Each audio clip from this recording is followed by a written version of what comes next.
ការដាក់ពង្រាយមីស៊ីលរយៈចម្ងាយឆ្ងាយរបស់ជប៉ុនធ្វើឲ្យចិនប្រតិកម្មឆាប់ឆួលនិងចោទថារំលោភរដ្ឋធម្មនុញ្ញសន្តិភាព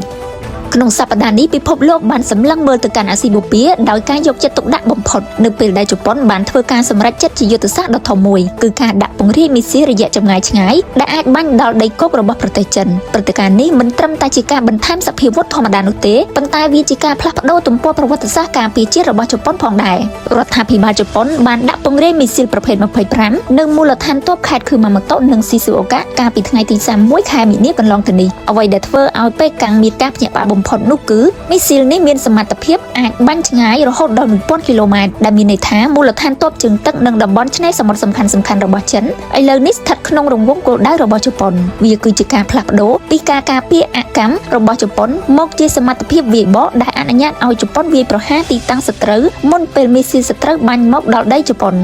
ភ្លាមបន្ទាប់ពីការពង្រាយនេះអ្នកនាំពាក្យក្រសួងការពារចិនលោកស្រីម៉ៅនីងកាលពីថ្ងៃទី1ខែមេសានេះបានប្រើប្រាស់ភាសាការទូតដ៏ធ្ងន់ធ្ងរដើម្បីវាយប្រហារវាយបកមកលើជប៉ុនវិញថាសកម្មភាពបានហួសពីដែនកំណត់នៃការការពារខ្លួននិងជាការរំលោភបំពានយ៉ាងធ្ងន់ធ្ងរលើរដ្ឋធម្មនុញ្ញសន្តិភាពរបស់ជប៉ុនផ្ទាល់ជប៉ុនកំពុងញុះញង់ឲ្យមានការភ័យខ្លាចពីខាងក្រៅដើម្បីយកលេសពង្រឹងយោធារបស់ខ្លួនមិនត្រឹមតែប៉ុណ្ណោះចិនបានថែមទាំងយកករណីទាហានជប៉ុនដែលបានលួចចូលក្នុងស្ថានទូតចិនដោយខុសច្បាប់កន្លងមកធ្វើជាចំណុចវាយប្រហារបន្ថែមដើម្បីបង្ហាញថាកងទ័ពជប៉ុនកំពុងបាត់បង់វិន័យនិងមានមហិច្ឆតារំលោភបំពានហេតុអ្វីបានជាស្ថានភាពនេះប្រទាក់ក្រឡាគ្នាខ្លាំងប្រសិនបើយើងពិនិត្យឲ្យស៊ីជម្រៅយើងនឹងឃើញថាព្រឹត្តិការណ៍នេះគឺជាអុកមួយក្បាច់ដែលជប៉ុនបានដើរយ៉ាងម៉ត់ចត់គឺជប៉ុនដឹងច្បាស់ថាក្នុងសតវត្សទី21ការមានត្រឹមតែប្រព័ន្ធការពារមីស៊ីលគឺមិនគ្រប់គ្រាន់ឡើយដើម្បីទប់ទល់សង្គ្រាមជប៉ុនត្រូវតែមានមីស៊ីលរយៈចម្ងាយឆ្ងាយដែលជាដាវដើម្បីឲ្យសត្រូវមានការរារែកចិត្តមុននឹងវាយប្រហារការដាក់ពង្រាយមីស៊ីលរយៈចម្ងាយឆ្ងាយនិងកិច្ចសហប្រតិបត្តិការរវាងជប៉ុននិងបារាំងទាក់ទងនឹងរឿងរ៉ាវកម្រដើម្បីកាត់បន្ថយការពឹងផ្អែកលើសេដ្ឋកិច្ចចិននេះ